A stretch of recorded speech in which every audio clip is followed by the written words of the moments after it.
foi o pior emprego de babá de todos os tempos. Minha amiga Stella me ligou, chorando, implorando para que eu cuidasse das crianças dela por algumas horas porque a mãe dela tinha acabado de sofrer um ataque cardíaco. Eu cheguei à casa dela e o táxi dela já estava saindo de ré da garagem. Ela baixou o vidro para me avisar que o ex-marido dela, Ryan, tinha perdido a custódia no mês passado depois de quebrar o braço de Josh e tinha passado de carro pela casa ultimamente. Eu nem tive tempo de responder antes que ela acelerasse e fosse embora. As crianças estavam assistindo TV quando eu entrei. Ava, de 8 anos, olhou para mim com olhos arregalados e perguntou: "Você vai ficar com a gente até a mamãe voltar?" Eu disse a ela que sim. Josh sussurrou: "Ele não pode vir aqui." O juiz disse que ele ficou bravo porque eu derrubei suco e agarrou meu braço e torceu até quebrar. Ava acrescentou: "Se ele vier aqui, a gente tem que se esconder e ligar para o 911. A mamãe nos ensinou. Eu fiz pipoca para eles e nos acomodamos para assistir a um filme, mas as duas crianças ficavam olhando para as janelas. Todo carro que passava as deixava tensas. Então, faróis varreram a sala de estar enquanto um carro entrava na garagem. Ava agarrou meu braço com tanta força que suas unhas cravaram na pele. É o carro do papai. Josh começou a tremer ao lado enquanto batidas ecoavam na porta. Ryan chamou: "Ava, Josh, é o papai. Abram." As duas crianças se arrastaram para trás do sofá, Josh cobrindo o gesso protetoramente. Ava chorava em silêncio, o corpo todo tremendo. Mais batidas, mais fortes. Dessa vez, Ryan gritou: "Eu sei que vocês estão aí. Eu vi alguém pela janela. Não deixem o papai bravo." Eu olhei pelo olho mágico. Um homem com uma camisa social amassada estava lá, balançando ligeiramente. Mesmo dali, eu conseguia sentir o cheiro de álcool. Ryan gritou: "Crianças, eu ouço a TV. Visitei a vovó hoje de manhã. Acho que o estresse foi demais para o coração velho dela." Meu sangue gelou. Eu peguei meu telefone para ligar para o 911, mas Ryan deve ter ouvido porque encostou o rosto na porta e disse: "Eu sei que a Stella não está aí. Eu vi ela saindo, correndo para o hospital, não é?" Eu fiquei quieta, discando com dedos tremendo. Ryan gritou: "Esta é a minha casa." E começou a bater com os dois punhos. "Josh, você sabe o que acontece quando não obedece." As crianças estavam soluçando agora. As batidas pararam e eu ouvi passos se afastando. Eu espiei pela janela lateral e vi Ryan indo para o carro. Ele abriu o porta-malas e pegou num pé de cabra. Ryan gritou: "Última chance. Abram esta porta ou eu entro." Eu agarrei as duas crianças e corri para cima para o banheiro. Ava sussurrou: "Tranque a porta. Ele não consegue quebrar a fechadura." Nós tentamos antes do som de vidro se quebrando vir de baixo. Ele tinha quebrado a janela da frente. Nós ouvimos ele retirando os cacos restantes, depois escalando para dentro. A voz de Ryan veio de baixo. Mais calma agora, o que de alguma forma era pior. "Onde estão meus filhos? O papai só quer conversar, contar tudo sobre minha visita à vovó hoje de manhã." Eu estava na linha com o 911, sussurrando o nosso endereço. O atendente disse que unidades estavam vindo, mas para ficarmos escondidos. Passos pesados na escada. Ryan chamou. Ela ficou tão surpresa ao me ver, começou a apertar o peito imediatamente. Vocês deviam ter visto o rosto dela quando eu contei o que a Stella está planejando. As crianças se olharam horrorizadas. Os passos pararam do lado de fora. A maçaneta girou devagar. Ryan cantou: "Achei vocês." Então, um estrondo enorme enquanto ele chutava a porta. A madeira rachou, mas aguentou. Outro chute e a moldura começou a se despedaçar. Ryan gritou: "Vocês não podem se esconder de mim." E continuou chutando. Entre os chutes, ele gritava: "Josh, lembra o que aconteceu com o seu cachorrinho quando você tentou contar para a professora sobre o papai?" Josh começou a hiperventilar, e Ava teve que cobrir a boca dele para abafar os soluços. Os chutes ficavam mais fortes, e mais pedaços da moldura da porta voavam. Ryan gritou: "Eu tenho a noite toda, e quando eu entrar aí, vamos ter uma reunião familiar sobre respeito." A porta mal se aguentava quando ouvimos sirenes ao longe. Ryan deve ter ouvido porque os chutes ficaram frenéticos. Ele gritou: "Abram esta porta! Eles são meus filhos!" A porta finalmente cedeu, pendurada pelas dobradiças. Ryan ficou lá com o pé de cabra, o rosto roxo de raiva, respirando ofegante do esforço. Ele olhou para o gesto de Josh e sorriu. "Quer que eu faça o outro braço combinar?" Josh gritou, e eu puxei as duas crianças para trás de mim. Ryan perguntou: "Quem é você? Acha que pode me impedir de ver meus filhos?" Ele entrou no banheiro e ergueu o pé de cabra acima da cabeça. Eu empurrei as crianças para dentro da banheira e peguei a haste da cortina do chuveiro, segurando-a para bloqueá-lo. Mas ele riu e balançou o pé de cabra, arrancando-a da minha mão com tanta força que minhas palmas ficaram dormentes. Ele ergueu o pé de cabra novamente, mirando na minha cabeça dessa vez, e eu cobri as crianças com meu corpo, esperando o impacto. Luzes vermelhas e azuis de repente inundaram pela janela. Ryan olhou para trás e depois para as crianças. Ele começou a dizer: "Digam a eles que querem vir com o papai. Digam." Ou, uma voz de policial veio de baixo. "Polícia, largue a arma." Eu gritei: "Aqui em cima, ele tem uma arma." Dois policiais apareceram na porta com armas em punho. Ryan largou o pé de cabra e ergueu as mãos dizendo: "Estes são meus filhos. Eu tenho direitos." Um policial ordenou: "Afaste-se deles agora." Eles o algemaram e começaram a levá-lo para fora. No topo da escada, Ryan se virou com um sorriso horrível. Ryan gritou: "Verifiquem o porta-malas do carro dela. Vão verificar o que está no porta-malas da Stella. Verifiquem o que ela fez." Os policiais pararam por um segundo, se olhando, depois continuaram arrastando-o escada abaixo. Eu fiquei lá segurando as crianças chorando, minhas mãos tremendo, me perguntando o que ele queria dizer. Pela janela quebrada, eu via o carro da Stella ainda estacionado na garagem, o porta-malas mal visível na escuridão. Ava olhou para mim com olhos arregalados e perguntou: "O que tem no porta-malas da mamãe?" Eu não sabia como responder, mas dois policiais já estavam nos separando do caminho de Ryan lá embaixo. Um policial nos guiou para a sala de estar, enquanto 3 outros se espalhavam pela casa, verificando quartos e armários. Suas mãos iam para as armas toda vez que abriam uma porta. As unhas de Ava cravaram na minha palma e não soltavam. Josh ficava puxando minha camisa, perguntando se o pai dele tinha ido embora de verdade. Dessa vez eu disse sim, mas minha voz tremia porque pela janela quebrada, nós todos ouvíamos Ryan gritando do banco de trás do carro patrulha. O policial conosco tinha olhos gentis, mas ficava olhando para as janelas enquanto falava no rádio. Mais carros de polícia chegavam do lado de fora com as luzes ainda piscando. Um policial começou a tirar fotos da janela quebrada, com vidro espalhado pelo carpete. O flash da câmera fazia as duas crianças pularem e se apertarem mais contra mim. Outro policial fotografou a escada, onde pegadas lamacentas marcavam o caminho de Ryan. Eles tiraram fotos da porta do banheiro pendurada por uma dobradiça, com lascas de madeira por todo lado. Josh começou a tremer quando eles fotografaram o pé de cabra no chão do banheiro. Eu puxei as duas crianças contra mim e comecei a cantarolar a música que minha mãe sempre cantava quando as tempestades me assustavam quando criança. O policial perguntou se precisávamos de água ou cobertores, mas nós só ficamos sentados lá, congelados. Meu telefone tocou e o nome de Stella apareceu na tela. A voz dela falhou, perguntando se estávamos bem, e eu ouvia sons de hospital ao fundo. Eu disse a ela que Ryan foi preso e as crianças estavam seguras, mas a casa estava danificada. Ela perguntou o que aconteceu, e eu expliquei sobre o pé de cabra e a porta. Então mencionei o que Ryan gritou sobre verificar o porta-malas dela. A linha ficou quieta por tanto tempo que eu verifiquei se a chamada havia caído. Ela finalmente sussurrou algo que eu não ouvi por causa das sirenes do lado de fora. O policial no comando se aproximou e pediu para falar com Stella. Eles precisavam de permissão para verificar o carro dela, já que Ryan mencionou especificamente. Eles a colocaram no viva voz, e ela concordou com uma voz tensa que não parecia dela. Dois policiais foram até o carro dela na garagem com lanternas enquanto nós olhávamos pela janela quebrada. Eles iluminaram pela janela traseira primeiro, depois abriram o porta-malas. Eu vi eles se olhando antes de chamar por alguém chamado detetive. A luz do porta-malas mostrou duas malas pequenas, e os policiais as puxaram com cuidado. Eles encontraram passaportes com fotos das crianças dentro de um envelope grosso cheio de dinheiro que foi contado e fotografado. Um policial ergueu um telefone barato e tirou mais fotos dele. Meu estômago se revirou enquanto eu entendia o que tudo isso significava. Stella estava planejando fugir com as crianças. Ava viu minha cara mudar e perguntou o que havia de errado com o carro da mamãe. Josh começou a chorar, perguntando se a mamãe ia deixar eles com o papai. Eu disse a eles que a mamãe nunca os deixaria, e que ela provavelmente só estava sendo extra cuidadosa. As palavras pareciam erradas na minha boca enquanto eu tentava entender por que Stella não me contou. As crianças se apertaram mais contra mim e eu continuei cantarolando, mas minha mente estava a mil. Paramédicos chegaram com suas bolsas e começaram a nos examinar, mesmo que eu dissesse que estávamos bem. Um examinou o gesso de Josh centímetro por centímetro para ter certeza de que Ryan não o havia danificado mais. Ela mexeu nos dedos dele e verificou o inchaço enquanto Josh gemia. Outro paramédico colocou compressas de gelo nas minhas mãos onde a haste da cortina havia batido. Machucados roxos já estavam se formando nas duas palmas. Ava não deixou eles tocarem nela no início até que eu segurasse sua mão durante todo o exame. Eles verificaram os braços dela onde ela havia sido agarrada e escutaram sua respiração. O policial principal voltou para dentro e explicou o que aconteceria em seguida. Ryan provavelmente sairia sob fiança em 1 ou 2 dias, mas haveria uma ordem de proteção emergencial. Ele disse que Ryan invadiu, nos ameaçou com uma arma e violou a ordem de custódia. Essas eram acusações sérias, mas não o suficiente para prendê-lo sem fiança. Minha mão começou a tremer de novo, pensando em Ryan de volta às ruas em poucos dias. O policial disse que teriam um carro patrulha passando regularmente, mas que deveríamos ficar em outro lugar se possível. Um detetive chegou cerca de 1 hora depois com um gravador. Eu me pergunto o que Stella estava realmente pensando, fazendo esses planos de fuga sem contar a ninguém. A forma como ela congelou no telefone quando encontraram aquelas malas me deixa curiosa sobre há quanto tempo ela planejava essa fuga secreta com as crianças. Ele me pediu para relatar tudo, desde a primeira batida de Ryan até quando a polícia o prendeu. Eu me lembrei claramente da ameaça ao cachorrinho e como Josh reagiu. Descrevi a forma como Ryan sorriu quando ergueu o pé de cabra sobre minha cabeça. O detetive gravou tudo no telefone e assentiu nas partes piores. Ele fez perguntas específicas sobre o que Ryan disse sobre visitar a vovó naquela manhã. Eu repeti as palavras exatas dele sobre a vovó apertando o peito quando o viu. O detetive anotou sobre Ryan alegando que contou à vovó o que Stella estava planejando. Ele perguntou se eu havia notado algo em comum no comportamento de Stella ultimamente. Eu disse que ela parecia estressada, mas pensei que era só a batalha pela custódia. O tempo se arrastou enquanto mais policiais iam e vinham da casa. Alguém pregou madeira compensada na janela quebrada, deixando o quarto escuro. As crianças cochilaram contra mim no sofá enquanto eu observava cada sombra do lado de fora. Às 2 da manhã, faróis varreram a madeira e o táxi de Stella chegou. Ela parecia ter envelhecido 10 anos em uma noite, com o cabelo bagunçado e a maquiagem borrada. Ela viu o porta-malas do carro dela ainda aberto, com bolsas de evidências alinhadas ao lado. Seu rosto desmoronou e ela começou a chorar antes mesmo de chegar à porta. As crianças acordaram e correram para ela, chamando pela mamãe. Ela se ajoelhou e as puxou para perto, mas eu senti algo diferente entre nós agora. Eu me perguntei o que mais ela não me contou sobre Ryan ou seus planos de fuga. O telefone tocou às 3h30 da manhã e nos fez pular, a tela mostrando um número bloqueado que deixou o rosto de Stella branco antes mesmo de atender. Uma mulher do Serviço de Proteção à Criança explicou que o relatório da polícia acionou uma revisão automática da casa, procedimento padrão quando crianças estão envolvidas em incidentes de violência doméstica, e uma assistente social chamada Thea Chapman viria à tarde para avaliar a situação e entrevistar todos. Stella desligou e começou a chorar forte, agarrando meu braço e balançando a cabeça repetidamente, aterrorizada de que levassem suas crianças depois de tudo o que aconteceu. As crianças estavam com medo demais para fechar os olhos, então as trouxemos para baixo e fizemos um ninho de cobertores na cama de Stella, onde elas finalmente cochilaram por volta das 4 da manhã, encolhidas uma contra a outra como filhotes assustados tentando se aquecer. Eu arrastei a cadeira pesada do canto e a encostei na porta do quarto. Depois sentei lá com as costas retas, pulando toda vez que um carro passava ou a casa rangia, enquanto Stella se sentava no chão ao meu lado com os joelhos puxados para o peito, nós duas agitadas demais para pensar em dormir. O amanhecer veio devagar pelas cortinas e trouxe outra ligação, dessa vez do cartório do tribunal, um homem com voz cansada lendo de um script sobre a ordem de proteção emergencial, que agora estava em vigor. Ryan não podia chegar a menos de 150 metros da casa, das crianças ou de mim pelos próximos 2 semanas até a audiência audiência oficial. Não podia ligar ou mandar mensagens ou enviar recados por outras pessoas. Não podia aparecer na escola delas ou em qualquer lugar onde pudéssemos estar. As palavras soavam oficiais e importantes, mas pareciam finas como papel de seda contra alguém que já tinha chutado uma porta para chegar aos filhos. Eu fui fazer café enquanto Stella ficava com as crianças, minhas mãos tremendo tanto que eu não conseguia segurar a caneca firme, e quando ela escorregou e se quebrou no chão da cozinha, pedaços de cerâmica voando para todo lado, algo no som me fez pensar no pé de cabra batendo na haste da cortina. Stella veio correndo ao ouvir o barulho e me encontrou lá parada, olhando para a bagunça. Então nós duas começamos a rir de como estávamos nervosas, o que virou choro, o que virou nós duas de joelhos no chão, pegando os pedaços em silêncio total. As crianças acordaram e queriam desenhos animados, então as instalamos na sala com caixinhas de suco enquanto Stella e eu nos sentávamos à mesa da cozinha, onde ela podia vê-las, mas elas não podiam nos ouvir. Ela ficou olhando para as mãos por um longo tempo antes de explicar que as coisas no porta-malas eram um kit de emergência que ela vinha montando há meses, dinheiro que ela economizou do dinheiro de compras, os passaportes das crianças que ela escondeu depois que Ryan ameaçou levá-los para o Canadá, roupas e brinquedos, e um telefone descartável para ligar para a irmã dela em Oregon. Ela planejava partir na semana seguinte, dirigir direto sem parar porque seu advogado disse que Ryan poderia conseguir visitas não supervisionadas em breve, apesar de ter quebrado o braço de Josh. E ela não podia deixar isso acontecer, não podia arriscar que ele os machucasse de novo quando ninguém estivesse olhando. O telefone dela vibrou com uma mensagem do advogado, e o rosto dela ficou cinza enquanto lia em voz alta. Ryan havia pago fiança usando o dinheiro dos pais dele, $10,000, 000 em dinheiro, e já estava solto, o advogado dele protocolando uma moção emergencial alegando que Stella planejava sequestro parental baseado no que a polícia encontrou no porta-malas dela. A ordem de proteção ainda valia, mas saber que ele estava livre, provavelmente sentado no carro em algum lugar planejando o próximo passo, me dava arrepios. O detetive Kenny Meadows apareceu à tarde em um carro sem identificação. Um homem alto com olhos gentis que se sentou à nossa mesa da cozinha com um bloco de notas e me pediu para relatar tudo de novo, especialmente as ameaças que Ryan fez. Ele estava muito interessado no comentário sobre o cachorrinho. Ficava perguntando se as crianças já haviam mencionado se havia fotos em algum lugar, e Stella ficou pálida e sussurrou que o Golden Retriever deles, Max, havia desaparecido no ano passado logo depois que ela pediu o divórcio, simplesmente sumiu do quintal um dia. O detetive anotou isso e perguntou se ela havia feito um boletim de ocorrência. Stella balançou a cabeça, disse que Ryan contou a ela que o cachorro provavelmente fugiu, porque até os animais sentem quando não são mais queridos. Bem nesse momento, a vizinha do outro lado da rua bateu na porta, uma mulher mais velha segurando o telefone, dizendo que a câmera da campainha dela poderia ter capturado algo útil da noite anterior. O detetive Meadows assistiu ao vídeo ali mesmo no telefone dela, e sua mandíbula se contraiu enquanto ouvíamos a voz de Ryan, clara como o dia, gritando sobre o cachorrinho. O víamos puxando o pé de cabra do porta-malas. Ouvíamos ele gritando que faria o outro braço de Josh combinar. O detetive agradeceu a vizinha e disse que isso era exatamente o que precisavam. Evidência clara de premeditação e ameaças específicas. E perguntou se poderíamos fazer cópias de qualquer outra filmagem de segurança do bairro. Na manhã seguinte, Tia Chapman do CPS chegou em um carro do estado. Uma mulher com uma prancheta que andou pela casa tirando fotos de tudo. A janela pregada com madeira, a porta do banheiro destruída ainda pendurada torta, o vidro que eles esqueceram de varrer no canto. Ela entrevistou cada criança separadamente nos quartos delas, enquanto Stella e eu esperávamos na cozinha. Stella apertando a caneca de café com tanta força que os nós dos dedos ficaram brancos. Nós duas nos esforçando para ouvir o que estava sendo dito. Lá em cima, Josh mostrou a Thea seu caderno de desenhos, onde ele fez um mapa da casa, com grandes X vermelhos para os pontos seguros, o banheiro circulado 3 vezes e bonecos palitos se escondendo atrás dos móveis. Ava explicou com sua voz objetiva de 8 anos que o papai fica bravo e machuca as pessoas, que a mamãe ensinou eles a trancar portas e chamar ajuda, que eles praticam se esconder como se fosse um treino de incêndio, exceto para quando o papai vem e inicia um incêndio. Thea fechou o bloco de notas e desceu as escadas, onde se sentou à mesa da cozinha e tirou uma pilha grossa de papéis da bolsa. Ela os espalhou na frente de Stella e começou a apontar para diferentes seções, explicando que a situação do porta-malas era preocupante, mas dado o histórico de violência de Ryan e o ataque recente, não seria tratado como crime. Os ombros de Stella relaxaram de alívio, até que Thea acrescentou que havia condições, muitas delas, e Stella precisaria assinar um plano de segurança agora mesmo, concordando em não sair do estado sem aprovação do tribunal e permitindo visitas mensais à casa pelos próximos 6 meses. A mão de Stella tremia enquanto assinava cada página, enquanto Tia explicava que qualquer violação acionaria uma revisão imediata e possível remoção das crianças. Na manhã seguinte, um envelope grosso chegou pro mensageiro do escritório de advocacia de Zachary Prince, o novo advogado de Ryan, e meu estômago revirou enquanto lia a moção alegando que Stella estava alienando as crianças e planejava sequestro parental baseado na evidência do porta-malas. Ele exigia visitas supervisionadas imediatas e questionava por que uma pessoa não relacionada como eu estava envolvida nas decisões de cuidado infantil quando Ryan tinha família extensa disponível. Os papéis na verdade usavam a frase "a chamada amiga" ao se referir a mim, o que fez meu sangue ferver tanto que tive que dar uma volta no quarteirão. Naquela tarde, enquanto checava meu telefone no trabalho, uma mensagem no Facebook apareceu de uma conta sem foto de perfil que só dizia: "Você deveria ter se metido na sua própria vida e nada mais." Eu tirei um print imediatamente e enviei para o detetive Meadows, que ligou em 10 minutos para dizer que provavelmente era um dos amigos de Ryan, já que Ryan não podia me contatar diretamente da prisão, e para continuar documentando tudo. 2 dias depois, o detetive Meadows ligou com os resultados preliminares da autópsia da vovó, confirmando que ela morreu de um ataque cardíaco massivo com hormônios de estresse nas alturas. Mas não havia evidência física de agressão, então não podiam acusar Ryan, mesmo que todos soubéssemos que a visita dele pela manhã a desencadeou. O legista encontrou que ela apertou o peito com tanta força que deixou marcas de unhas na pele, e as flores que Ryan comprou estavam espalhadas pelo hall de entrada dela, mas nada disso provava assassinato. A promotora assistente Valerie Tran marcou uma reunião comigo no escritório dela no centro, um quarto pequeno lotado lotado de arquivos onde ela revisou cada acusação que estavam perseguindo contra Ryan. Ela tocou minha ligação para o 911 no laptop, e eu ouvi minha própria voz aterrorizada sussurrando o nosso endereço enquanto Ryan chutava a porta ao fundo. Depois mostrou o vídeo da campainha do vizinho no tablet, onde você via claramente Ryan puxando o pé de cabra do porta-malas. O advogado de Ryan chamá-la de chamada amiga. É engraçado vindo de alguém defendendo um cara que usa pés de cabra para resolver conflitos. Claramente, eles pularam o capítulo sobre decência humana básica. Valerie disse que essas eram as peças de evidência mais fortes, e ela estava confiante em conseguir condenações por invasão, agressão com arma mortal e violação da ordem de proteção. Mas ela precisava que eu estivesse preparada para testemunhar no julgamento. No final daquela semana, eu estava desmoronando no trabalho, cometendo erros bobos em planilhas que fiz 100 vezes, perdendo reuniões que coloquei no calendário, e minha supervisora, Janet, me chamou no escritório dela para perguntar se tudo estava bem. Eu comecei a inventar uma desculpa, mas depois só contei que estava lidando com uma emergência familiar, envolvendo violência e casos judiciais, e ela imediatamente me deu 3 dias de folga sem pedir detalhes, só disse para me cuidar e voltar quando estivesse pronta. Naquela noite, Stella e eu nos sentamos na varanda dos fundos dela depois que as crianças foram para a cama, e ela me contou coisas que eu nunca soube sobre o casamento dela. Como Ryan escondeu os passaportes deles quando ela tentou visitar a irmã em Portland, 2 anos atrás, como ele ameaçou levar as crianças para os pais dele no Canadá, onde as leis de custódia eram diferentes, e ela nunca as veria de novo. Ela me mostrou mensagens antigas que salvou onde ele descrevia exatamente como desapareceria com elas, se ela tentasse ir embora. E de repente o porta-malas fazia sentido perfeito porque não era paranoia. Era preparação baseada em ameaças reais que ele já havia feito. No dia seguinte, Tia voltou com um empreiteiro para instalar novas fechaduras em todas as portas, explicando que o plano de segurança incluía medidas específicas de segurança que precisavam estar no lugar em 72 horas. Passamos a tarde montando câmeras em cada entrada enquanto as crianças ajudavam a escolher pontos onde podiam ver o quintal todo, e Tia sugeriu me tornar uma contato de emergência oficial na escola delas e conseguir papelada para a guarda temporária caso algo acontecesse com Stella. Ela também ensinou às crianças uma palavra código para usar se sentissem inseguras, e elas escolheram borboleta, o que fez Stella se emocionar porque ela vinha dizendo a elas que um dia voariam livres como borboletas.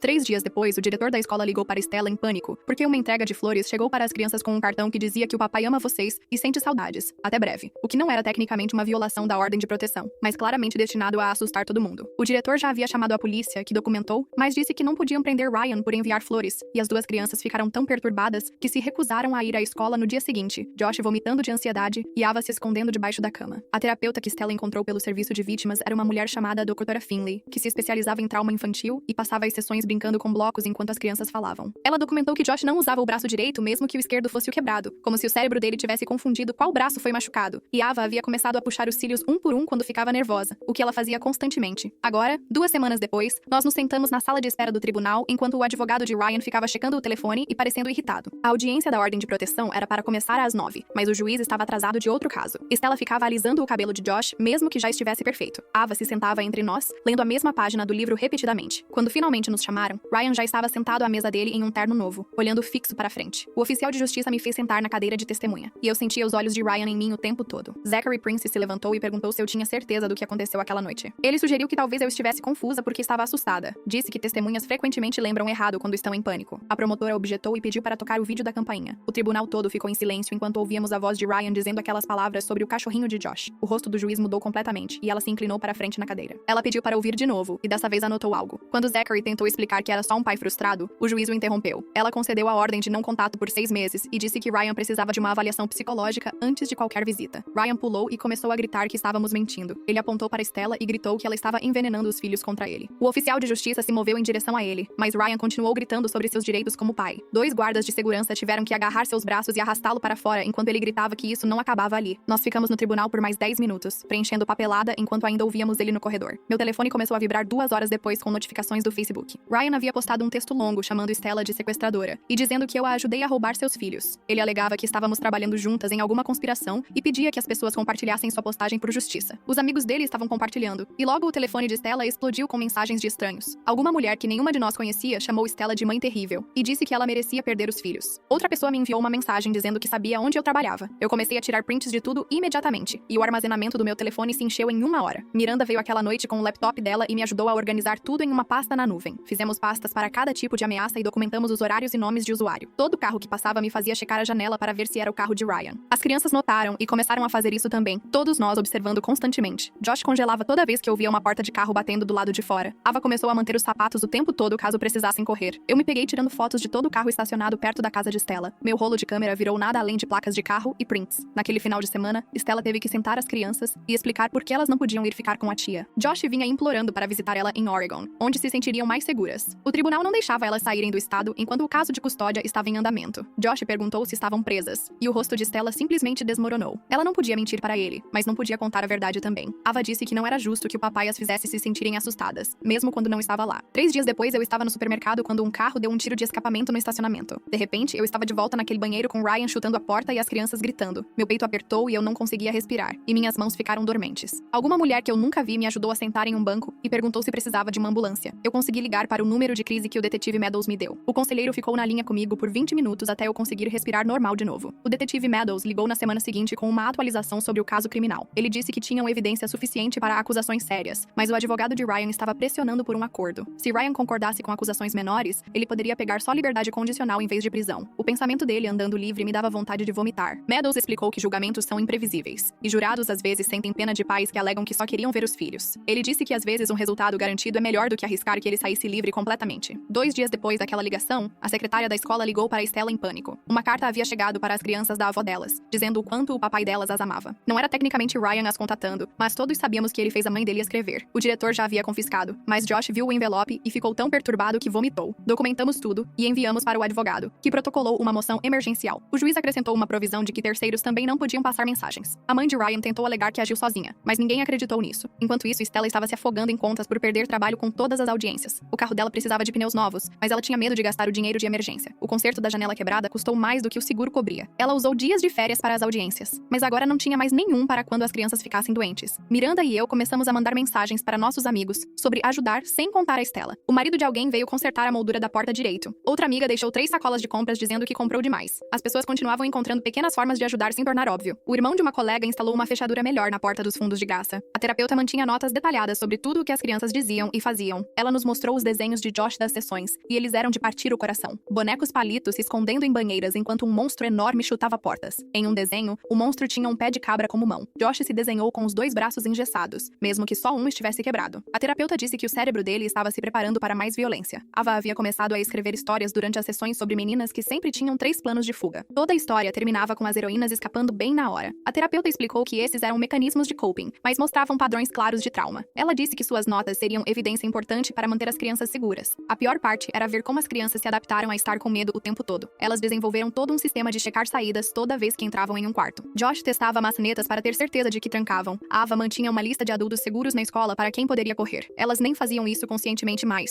Tinha virado parte de como se moviam pelo mundo. O detetive Meadows ligou 3 dias depois enquanto eu fazia o café da manhã das crianças e perguntou se podia passar com atualizações. O movimento da carta da avó é interessante. Ryan está usando a mãe como mensageira agora que o contato direto está bloqueado. Isso é uma forma bem calculada de burlar a ordem de proteção, fazendo a própria mãe fazer o trabalho sujo enquanto alega inocência. Ele apareceu 20 minutos depois com uma pasta cheia de papéis e os espalhou na mesa da cozinha de Stella enquanto as crianças assistiam desenhos no quarto ao lado. Ele puxou um recibo de posto de gasolina e uma imagem de câmera de segurança mostrando Ryan abastecendo em um posto a só 2 quilômetros da casa da vovó, com um carimbo de hora 1 hora antes do ataque cardíaco dela. O recibo mostrava que ele comprou um buquê de flores mistas junto com a gasolina. Meadows bateu em outra foto mostrando o mesmo tipo de flores espalhadas pelo hall de entrada da vovó quando os paramédicos chegaram. Ryan havia dito ao advogado que estava no trabalho a manhã toda, mas a filmagem do posto provava o contrário. Não era suficiente para acusá-lo de causar a morte dela, mas o colocava na cena quando ele alegava estar em outro lugar. 2 semanas depois, Stella recebeu uma intimação no trabalho, as mãos tremendo enquanto lia as páginas. Zachary Prince exigia todos os registros bancários dela do ano passado, tentando provar que ela planejava sequestrar as crianças. A papelada listava toda a retirada de dinheiro que ela fez, todo o site de viagens no histórico do navegador que o especialista técnico do tribunal encontrou, toda a busca por apartamentos em outros estados. Eu a levei para o depoimento na manhã seguinte, e ela vomitou 2 vezes no banheiro do tribunal antes mesmo de chegarmos à sala de conferência. Ela teve que ficar lá por 3 horas enquanto Zachary revisava cada transação, perguntando por que ela retirou $500 aqui, $300 ali, por que buscou preços de aluguel em Oregon. Valerie Tran me ligou naquela mesma semana para começar a preparar para a audiência preliminar. Ela veio ao meu apartamento com uma pilha de notas, e nos sentamos à mesa da cozinha revisando cada detalhe daquela noite. Ela me avisou que Zachary tentaria me fazer parecer não confiável, questionaria por que não liguei para o 911 mais cedo, por que levei as crianças para cima em vez de sair pela porta dos fundos. Praticamos minhas respostas repetidamente até eu poder dizê-las sem a voz tremer. Ela me fez descrever o pé de cabra balançando para minha cabeça de 20 formas diferentes até eu poder fazer sem chorar. O relatório final do legista chegou enquanto praticávamos, e Valerie o leu em voz alta. A vovó morreu de um evento coronário massivo desencadeado por resposta aguda ao estresse. Sua condição cardíaca existente a tornando vulnerável a choque súbito. Não havia evidência de agressão física, sem hematomas ou ferimentos defensivos. Só uma idosa cujo coração parou durante o que o relatório chamou de encontro emocionalmente angustiante. Stella desmoronou completamente quando ouviu, soluçando que sua mãe morreu assustada e sozinha, pensando que a filha estava em perigo por causa de Ryan. O vizinho de 2 casas adiante bateu na porta de Stella naquele final de semana com um USB, dizendo que a câmera da campainha dele tinha um ângulo mais amplo do que ele pensava. Nós plugamos no laptop de Stella e assistimos Ryan tropeçando do carro para o porta-malas, claramente bêbado. Mesmo do outro lado da rua você você via ele puxar o pé de cabra, testar o peso na mão, depois andar para a casa com propósito. O rosto dele estava perfeitamente visível em um frame onde passou sob a luz da rua. O detetive Meadows veio imediatamente quando ligamos e disse que isso era exatamente o que precisavam para acusações sólidas. Eu vinha recebendo mensagens há semanas de contas falsas nas redes sociais e tirei print de cada uma. Todas diziam variações da mesma coisa, que eu deveria ter ficado fora disso, que me arrependeria de me envolver, que acidentes acontecem com pessoas que não se metem na própria vida. Imprimi todas as 47 mensagens e as dei para Valerie na nossa próxima reunião. Ela as espalhou pela mesa e apontou como os padrões de linguagem eram semelhantes, como todas vinham de endereços IP rastreados para locais perto do trabalho de Ryan ou da casa dos pais dele, onde ele estava ficando. Ela adicionou intimidação de testemunha à lista crescente de acusações, explicando que cada nova acusação significava mais tempo potencial de prisão e mais proteção para as crianças por meio de ordens de restrição mais longas. A audiência do Tribunal de Família aconteceu em uma manhã de terça, e o juiz passou 1 hora revisando todas as evidências antes de dar o veredito. Ryan teria que completar um ano inteiro de aulas de intervenção para agressores antes que visitas não supervisionadas pudessem ser consideradas. Todas as visitas aconteceriam em um centro de supervisão profissional, com equipe treinada, não em casas de familiares onde ele pudesse manipular a situação. Stella agarrou minha mão com tanta força quando o juiz anunciou que deixou marcas de unhas. Sabíamos que isso significava que se arrastaria por pelo menos mais 1 ano, mas também significava que as crianças estariam protegidas. Naquela noite, Stella finalmente me contou toda a verdade sobre o telefone descartável que a polícia encontrou no porta-malas dela. Ela o comprou especificamente para se comunicar com a irmã sobre o plano de fuga, sem que Ryan pudesse rastrear as conversas pela conta do telefone. Ela me mostrou as mensagens que enviou sobre fundos de emergência escondidos em várias contas, endereços de casas seguras ao longo da rota para Oregon, palavras-código para usar se Ryan estivesse ouvindo. Ela entregou o telefone ao detetive Meadows no dia seguinte, e sua honestidade sobre o plano de fuga, na verdade, ajudou a reconstruir alguma confiança com o CPS. Miranda veio naquele final de semana com o marido e um porta-malas cheio de suprimentos da loja de ferragens. Passamos o dia todo instalando barras de metal que deslizavam em trilhos nas janelas, tornando impossível forçá-las de fora. Ela comprou alarmes de porta simples que gritavam se alguém as abrisse sem apertar um botão escondido primeiro. Deixamos Josh e Ava ajudarem a escolher onde colocá-los, e eles escolheram toda a entrada possível, até a janelinha do porão. As crianças queriam escolher uma palavra-código familiar que significasse perigo, e depois de uma dúzia de opções, escolheram borboleta, porque Stella disse a elas que um dia seriam livres para voar como borboletas. Partiu meu coração ouvir Josh praticando dizer em voz calma, como ensinaram na terapia. O centro de visitas supervisionadas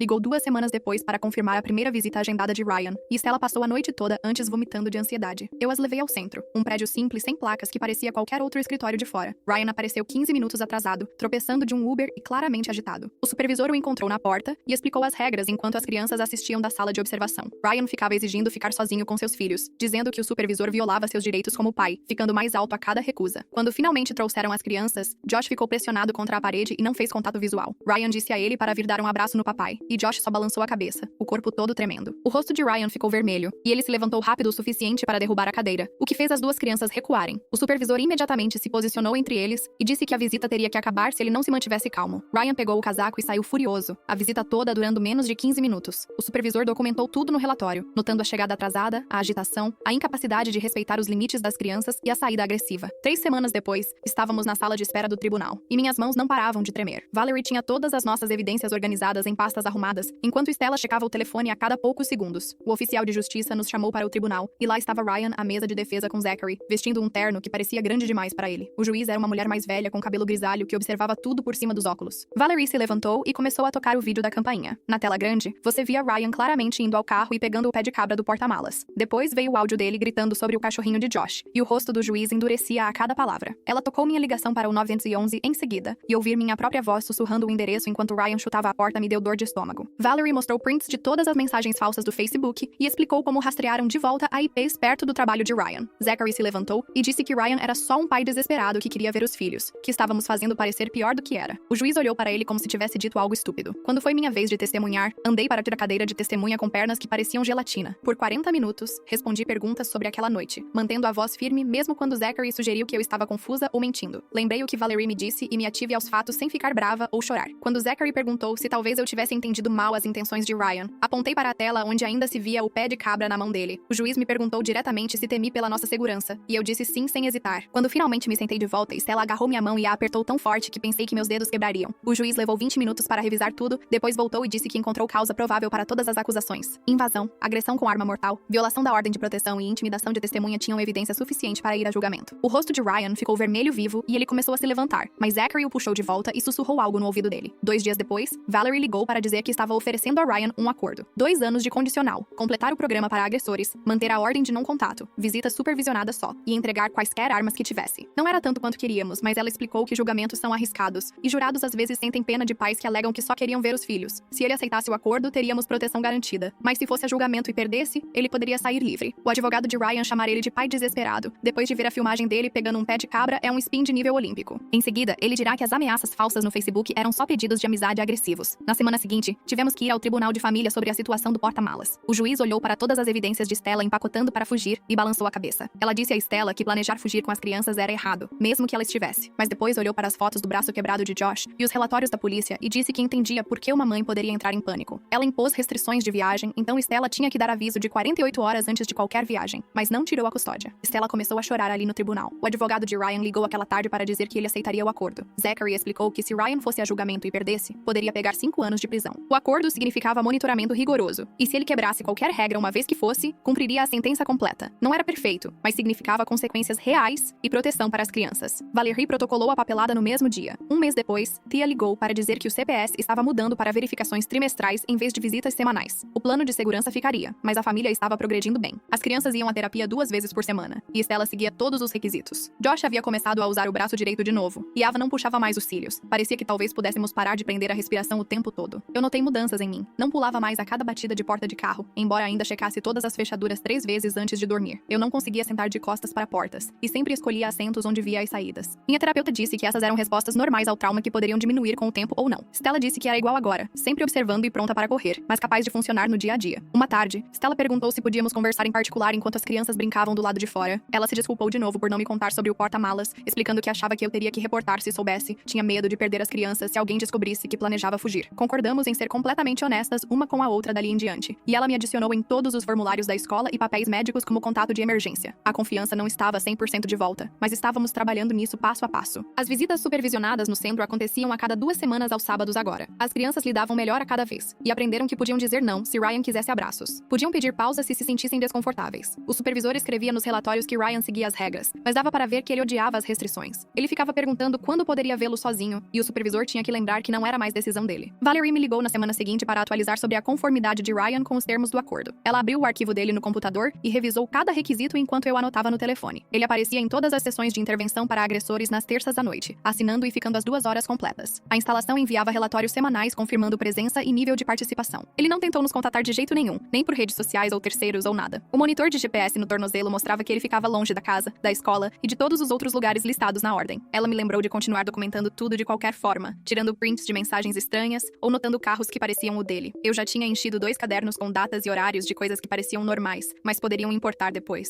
O avaliador de seguros veio à tarde para olhar a janela quebrada e a moldura da porta danificada. Ele tirou fotos de todos os ângulos e mediu os pedaços de vidro ainda presos na moldura. Miranda apareceu enquanto ele trabalhava, carregando uma caixa de donuts e um cheque do fundo de emergência da igreja dela. O avaliador disse que o seguro cobriria a maior parte, mas ainda haveria uma franquia de $500. Miranda me entregou o cheque pelo valor exato antes que eu pudesse contar quanto precisávamos. Os caras da janela instalaram um novo vidro reforçado 3 dias depois, furando fechaduras extras na moldura e adicionando barras de metal que deslizavam de dentro. Josh e Ava assistiram da escada enquanto trabalhavam, perguntando quão forte era o novo vidro. Depois que foram embora, saímos e plantamos girassóis debaixo da janela, cavando buracos na terra e colocando cada semente com cuidado. O detetive Meadows passou para fechar oficialmente a investigação ativa, já que Ryan aceitou o acordo. Ele me entregou o cartão dele com o número de celular pessoal escrito atrás em caneta azul. Ele se sentou à nossa mesa da cozinha e revisou o relatório final, mostrando onde documentou cada peça, incluindo a filmagem da campainha e minha ligação para o 911. Ele disse que o que fizemos aquela noite, mantendo a calma e chamando ajuda imediatamente, provavelmente salvou todas as nossas vidas. Eu coloquei o cartão na minha carteira, atrás da carteira de motorista, onde sempre saberia exatamente onde estava. Josh veio até mim uma noite enquanto eu fazia o jantar e disse que dormiu sem a luz do corredor por 3 noites. Ele me mostrou um gráfico que a terapeuta deu onde colocava adesivos de estrela para cada noite que conseguia. Ava parou de puxar os cílios completamente e voltou a ler 3 livros por semana como antes de tudo acontecer. Ela até começou a escrever suas próprias histórias de novo, embora agora todas tivessem sistemas de segurança realmente bons. A terapeuta disse que estavam progredindo excelente, mas precisariam de suporte contínuo por pelo menos mais um ano. Stella perguntou se podíamos conversar enquanto as crianças estavam na escola, e nos sentamos na varanda dos fundos dela com café esfriando nas mãos. Ela entendeu que eu não podia continuar disponível para toda crise ou emergência que surgisse. Eu disse que ainda faria babá às vezes e ficaria nos contatos de emergência, mas precisava reconstruir minha própria vida. Stella começou a construir uma rede de suporte maior, entrando em um grupo de mães solteiras no centro comunitário e conhecendo outros pais na escola. Ainda éramos amigas, mas com novos limites que nos mantinham mais saudáveis. O tribunal enviou um envelope grosso com as ordens finais que o juiz assinou. Visitas supervisionadas continuariam por um ano inteiro com relatórios mensais sobre o comportamento e conformidade de Ryan. Stella não podia sair do estado por 6 meses sem permissão escrita do tribunal. As crianças tinham que continuar na terapia 2 vezes por semana com relatórios de progresso enviados ao tribunal. Ryan tinha que completar o programa inteiro de 52 semanas para agressores mais passarem uma avaliação psicológica antes que algo pudesse se mudar. A papelada explicava exatamente o que aconteceria se alguém quebrasse qualquer regra, mesmo pequena. Passamos uma tarde de sábado instalando mais uma câmera que cobria o quintal dos fundos e o portão lateral da casa. As crianças ajudaram a passar os fios e me mostraram o novo mapa de segurança com pontos de esconderijo atualizados no garagem e porão. Praticamos dizer borboleta como nossa palavra-código, e todos sabiam ligar para o 911 primeiro antes de qualquer coisa. A terapeuta disse que estar preparado era bom desde que não deixássemos o medo controlar nossas vidas diárias. A visita supervisionada de Ryan no parque foi melhor do que qualquer um esperava. O supervisor mandou atualizações a cada 30 minutos, enviando fotos de Ryan empurrando Josh no balanço. Josh, na verdade, sorriu em uma. Outra foto dele ajudando Ava nas barras, segurando ela quando os braços cansaram. O supervisor notou que Ryan seguiu todas as regras, não disse nada inadequado e foi embora exatamente quando a hora acabou. Dirigindo para a casa das compras mais tarde, percebi que fiz a viagem toda sem checar constantemente os espelhos por carro dele ou vasculhar estacionamentos pelo rosto dele. Se você chegou até aqui, deixe sua opinião nos comentários, curta e compartilhe. Se inscreva no canal, ative o sininho e não perca nenhuma atualização.